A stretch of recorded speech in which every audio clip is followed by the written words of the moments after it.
Meredith Collins never believed love could be captured or preserved under the weight of centuries.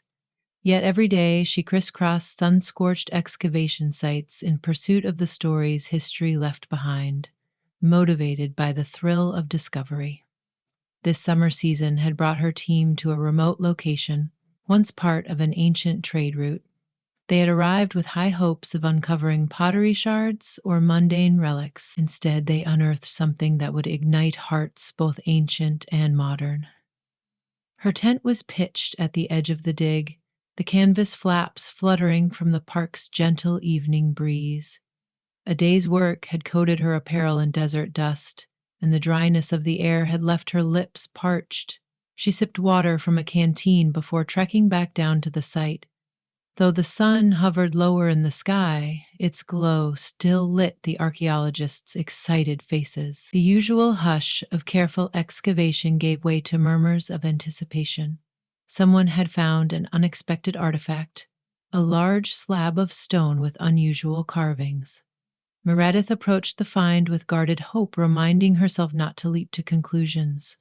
The stone slab had been lodged into the earth beside the remnants of a collapsed column. Kneeling, she wiped away the encrusted dirt. An elegant script ran along one column of the stone, while the rest was adorned with images of delicate figures, perhaps two lovers standing close. This artistry was extraordinary. The carving's details stood out even through the dust that caked the rock. Word spread through the team that Meredith had found something special. A hush fell over the area as other archaeologists and interns walked closer, forming a silent circle. They waited for her verdict, for a whisper that this stone contained more than just decorative motifs. She peered at the carving with a gentle, almost reverent touch, tracing the contours of the figure's entwined hands. There was a distinct sense of tenderness in their postures, a resonance across time that spoke of devotion. A colleague named Hassan, an expert in epigraphy, crouched beside her. His eyes were shining under his thick brow. "It appears to be some form of ancient script. Not Greek, not Latin," he said. "It might have Eastern roots." Meredith's heart skipped a beat. If the script came from a less studied culture, their find could be groundbreaking. She thought about the significance of an ancient love story pressed into this stone, and, for a moment, she imagined the people who might have carved it. What pain or longing had compelled them to immortalize their bond in stone? As the last light of the day threw soft shadows across the site, they decided not to risk any damage under poor lighting conditions. The slab was carefully wrapped under tarps with supports and markers set in place. That night, Meredith lay in her cot, stirring with excitement. She recalled the subtle expressions on the carved figures' faces, one gazing up like a poet inspired by the stars, the other leaning forward as one enthralled by music. She felt a pang of wonder, as though she had personally discovered their centuries-old secret. In the days that followed, the team began meticulous work, photographing and sketching the artifact. A generator-powered lamp now illuminated the slab, showing veins of crystalline minerals embedded within the stone's surface. Hassan, armed with reference texts, managed to decode fragments of the inscription. Intriguingly, the text hinted at the promise of love transcending time, referencing a vow that would remain unbroken even in the face of war or cataclysmic events. As the narrative emerged, Meredith saw a story pieced together. Two lovers from warring families had pledged to unite their souls regardless of the tumult around them. Carving their vow was a form of defiance, a timeless testament that they believed would outlast their fleeting lives. To these lovers, carving their love into stone was an act of hope, and perhaps a plea to anyone in the future who might stumble upon their secret, urging them to honor love over conflict. A tingle coursed through Meredith each time she touched the engraved surface. Love, after all, was something she had resigned to the background of her own life. Her long days in the field and her single minded focus on research had ended any previous relationships before they could root themselves. The last time she had tried opening her heart, work demands overshadowed the fledgling courtship. She wondered if she would ever experience a connection strong enough that leaving her excavation behind, even temporarily, would be easy. That day, as she brushed around the stone, she silently envied the two lovers, whose passion flared so bright that they believed it worthy of outlasting centuries. A university museum soon expressed keen interest in displaying the newly discovered artifact. They funded the equipment necessary to transport the massive stone to its conservation laboratory. The museum's official announcement spoke of a unique new find, a glimpse into an ancient, hidden love story, carefully preserved to make us question the boundaries of time and romance. The glimmer of publicity overshadowed Meredith's initial desire to keep the discovery quiet for further study in the field. Still, she understood that funding hinged on generating excitement. When the day came to ship the stone, Meredith accompanied the artifact in a specially fitted truck, overseeing every aspect of its journey. A sense of protectiveness enveloped her, almost as if she were bringing the memory of those ancient lovers into today's world. She sat in the passenger seat, her fingertips unconsciously twisting a piece of twine that she kept as a good luck charm. Through the open window, farmland and dusty roads rushed by in a blur, none of which could distract her from the swirling curiosity and anticipation her mind contained. By the time they reached the museum, evening had rolled in, casting long shadows across the stately columns of the main entrance. She supervised the careful unloading into the conservation space, where various specialists hurried forward. She was explaining the stone's structural vulnerabilities when she noticed a slender man with tousled black hair walking toward them. He had glasses perched on his nose and wore a dark blue blazer that contrasted with the worn dust of the work clothes around him. He paused at a respectful distance, as though unsure whether to interrupt. Meredith took a moment to recognize him from a prior meeting. Adrian Carter, one of the museum's gallery curators. She nodded in greeting, her eyes catching the light from his thin-framed glasses. He smiled and walked closer, hooking his thumbs into his blazer pockets with a practiced diffidence that she found oddly charming. "You've been on site for quite some time," he said in a quiet but clear voice. "I've only seen the preliminary photos and heard bits of the story. How was the find?" Meredith tried to quell the rush of excitement that threatened to push her words too fast. "We believe it may be a love story carved somewhere in the early centuries of a lesser documented civilization.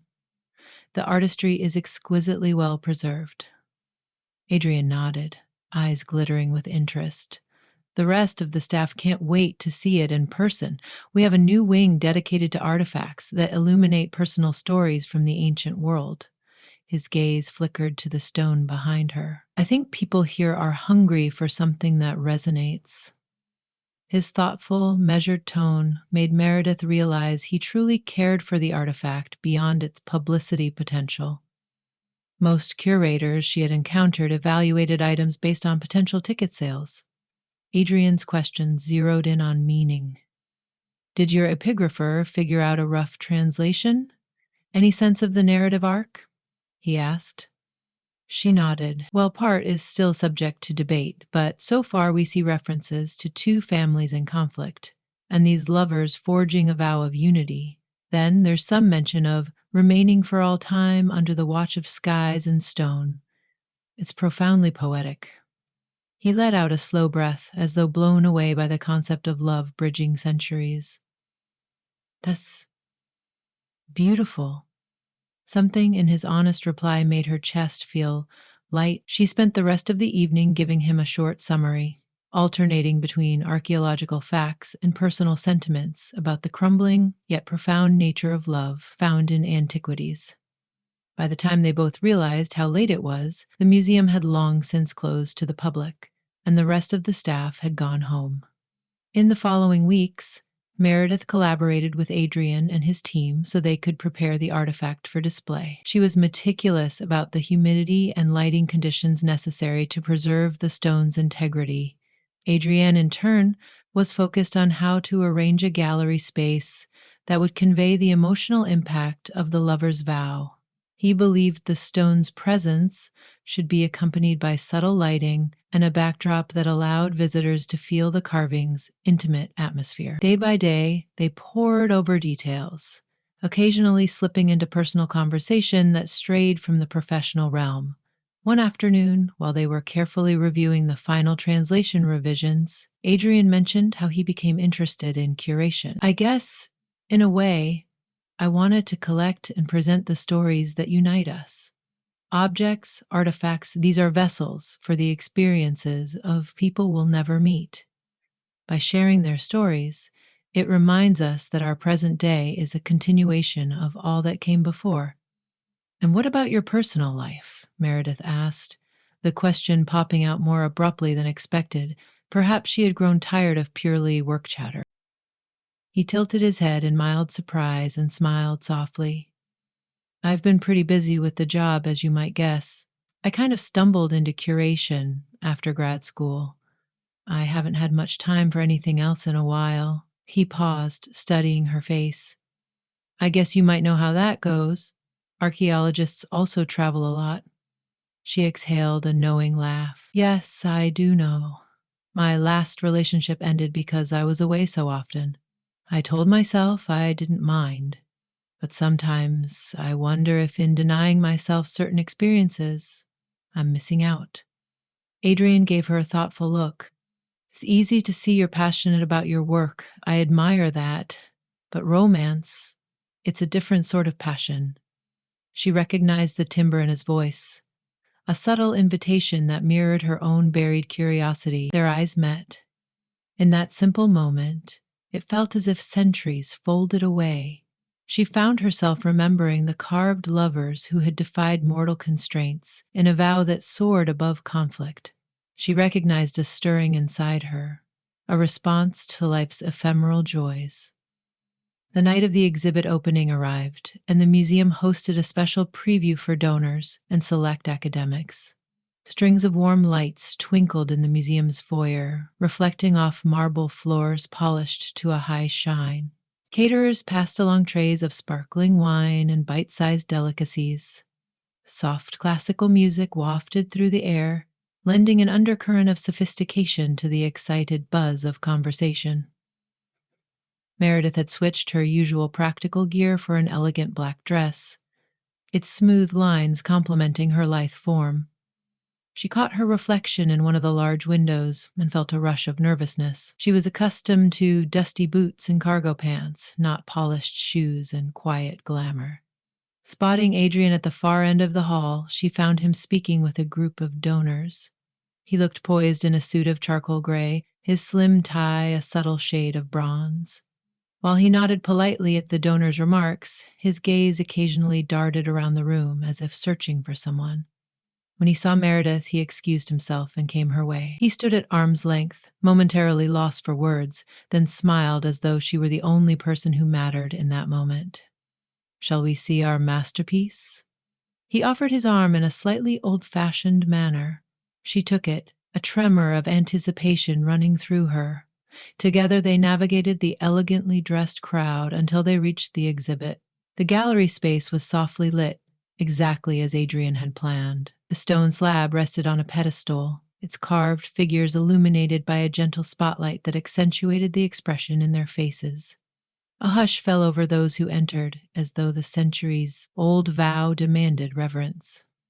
Large panels provided translations of the inscription and historical context, while the glass enclosure allowed visitors to circle around, observing each groove and line. Seeing her discovery on such proud display made Meredith's heart swell, but more gripping than her personal pride was the effect it had on those gathered. She could overhear hushed comments. It's so detailed. Look at how they're holding each other's gaze. This vow. It sounds like they believed love could conquer even the harshest divides. Parents pointed out the figures to their children. A pair of elderly visitors held hands, lost in the memory of their own love. Meredith glanced to Adrian, feeling an unspoken bond of kinship and gratitude. As the night wore on, the crowd eventually descended back to the foyer for more wine and conversation. Meredith slipped away to linger by the display. She ran her fingertips across the seal of the glass case. All the exhibit's chaos and swirl of voices felt distant. It was just her, the illuminated stone, and the story that spanned centuries. Then footsteps approached softly. She turned to see Adrian standing close, watching her in silence. "How does it feel," he asked, "to look at something that might shape how thousands of people view love, to know you brought it to light?" She released a short, breathy laugh. "It's exciting, yet at the same time, I can't help thinking about the lovers who never knew if their story would survive. They carved their vow, hoping it would remain for all time. Now we're delivering it to the modern world." Adrian's voice lowered. "Sometimes I wonder if we don't just preserve love stories from the past, but also carry forward the inspiration they offer. Their devotion might nudge us to open our hearts in the present." Her mouth parted as she saw the vulnerability behind his thoughtful gaze. There was a palpable magnetism between them, a recognition that each had chosen work over personal commitments for years. Yet here they were, drawn together by a centuries-old carved testament to love. Without speaking further, he touched her hand lightly. In that gentle brush, she felt an entire conversation pass between them. They made their way to a small balcony on the second floor of the museum, a quiet corner away from the bustle. With the city lights flickering beneath them, Meredith could sense a change in the air. She leaned against the balcony railing, searching for what to say. The faint beep of cars navigating intersections below formed a distant background track, reminding her of the vast difference between the ancient world she explored and this modern life of bustling neon. "You probably go back to the site soon," Adrian said, the statement laced with a hint of regret but also curiosity. She nodded. "I have at least another few months of work. There's more in that region to explore, maybe additional carvings that reinforce this narrative. We've only scratched the surface." The subtle tension of unspoken questions mirrored the conflict embedded in the lover's vow they had just displayed. Where do we go from here? How do we bridge separate worlds? Her dusty field camp and his well-appointed gallery? But something in Adrian's eyes told her that logic didn't need to overshadow the moment. "Meredith," he said, stepping closer, "I'd like to take you out sometime. Not for business, not for museum talk, just us two people who might build something. If we give it a chance." Her heart fluttered in her chest. She had spent so long convinced that relationships could not bear the burden of her career or lifestyle, but perhaps that was just an excuse. No matter how far she roamed, she was still the same person who could choose to welcome companionship, love, and all the intangible gifts that came with it. "I'd like that," she responded softly, feeling a nervous warmth burning in her cheeks. They fell into a gentle embrace, the edges of their lives briefly overlapping. If the artifact had anything to teach them, it was that love deserved to be etched into one's life story, no matter how precarious. A vow doesn't have to be carved on stone to be powerful. It only needed sincerity, formed in the breath and heartbeat of the moment. Meredith returned to her excavation soon after the exhibit's grand unveiling, but this time, every phone call and message with Adrian felt like new territory. They swapped photos of their daily settings: her campsite under a canopy of stars, his museum office replete with half-conceived exhibit sketches. The distance between them didn't vanish, but it no longer felt insurmountable. Each mile was bridged by their determination to cultivate something lasting. Their words and late-night confessions formed invisible bonds across desert dunes and city skylines. Weeks melted into months. The scorching sun had begun to recede, giving way to cooler nights at the dig site. Meredith coordinated with Hassan and the others on additional squares to excavate, each deeper layer offering half-broken lumps of pottery, fragments of old trade paraphernalia. Whenever she felt discouraged by the tedium, she recalled the ancient carving and smiled. Love was not always immediate or easily uncovered, but with diligence and faith, it could emerge. just like a priceless artifact long buried. In October, a remarkable find jolted them with fresh energy. Another carved piece of stone, smaller than the first but seemingly connected. The inscriptions aligned with the script from the original slab. This secondary fragment depicted a short dedication, perhaps carved by the lovers or their community. It referenced a vow made beyond the horizon, accompanied by a note to honor not only the vow but the moment that birthed it. Meredith's heart soared when she read the partial translation. She was gazing at the stone in a reverent silence when her phone buzzed. A text from Adrian. Usually they arrange nightly video calls rather than chatting during the day, which signaled this must be important. She stepped away and read his message. Some major donors from out of state are visiting. The love story artifact is drawing huge attention. People want to know if there's more. Any news from the site? She felt an excited rush, sending him a photo of the new piece with a brief explanation. Almost instantly, 3 blinking dots indicated he was typing.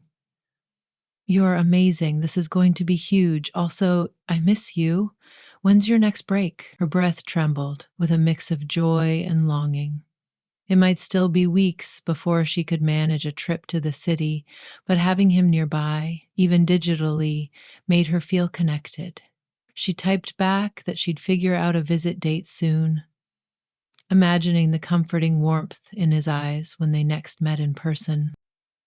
A month later, the new fragment was ready for careful transport to the museum. This time, Meredith flew to the city, the precious artifact snug in a protective case.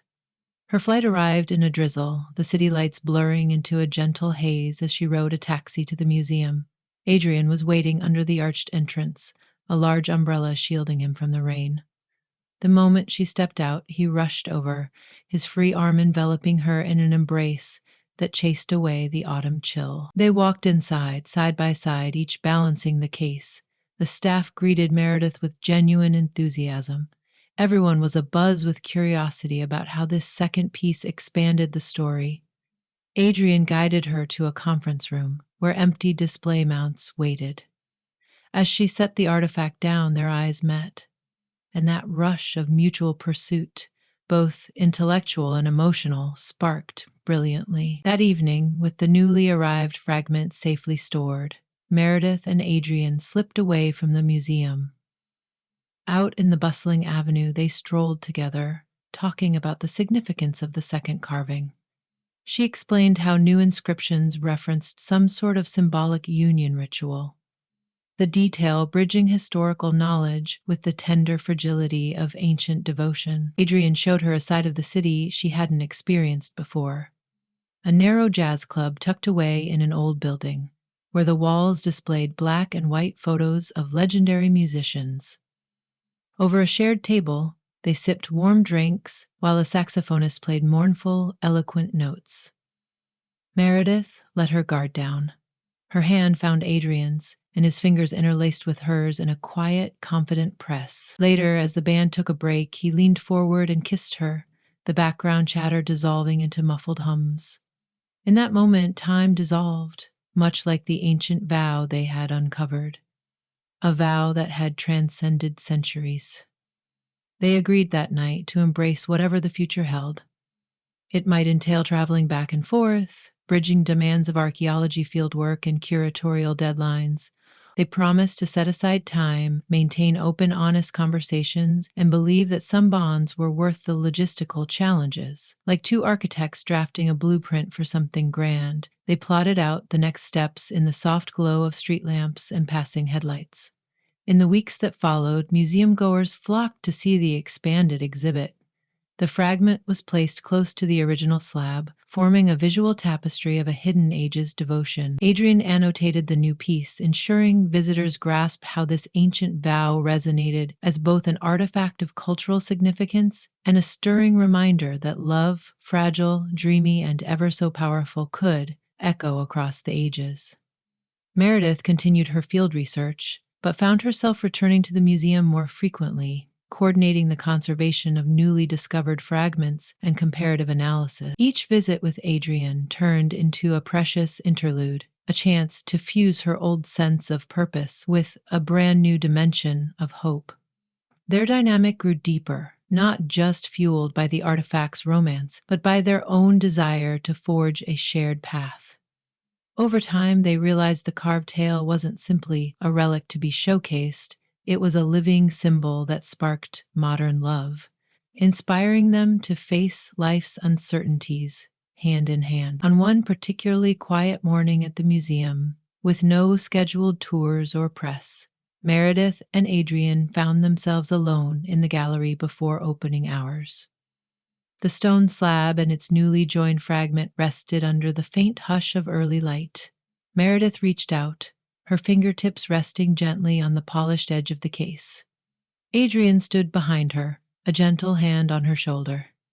"We're the keepers of their story," she whispered, thinking of the anonymous pair who had risked everything to preserve their union in stone.